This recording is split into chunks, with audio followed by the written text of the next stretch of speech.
Nekaj, kar gotovo Evropska unija nima orodij trenutno, je področje zdravja, torej duševnega zdravja. To je ena največjih skrbi mladih, pač raziskave kažejo na to.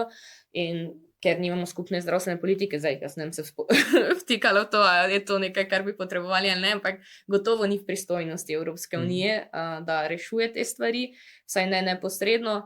Gotovo se pa lahko posredno veliko naredi tudi na področju duševnega zdravja, kar se tiče nekega ozaveščanja, grajenja kompetenc in podobno. Tako da, ja, področje duševnega zdravja, gotovo kot nekaj, s čim se moramo začeti spopadati. Mogoče ena stvar, s katero smo se pa prisiljeni nekako soočati tudi že zdaj, pa se mi zdi, da že vsi alarmi gorijo, je pa gotovo tudi neko grajenje kompetenc za v bistvu, kako bi rekli, peace building kompetenc, neko kritično mišljenje, o tem smo se tudi dosti pogovarjali na panelu, kritično mišljenje, boj proti dezinformacijam, pa hkrati v bistvu aktivnosti za grajenje miru, konsenza.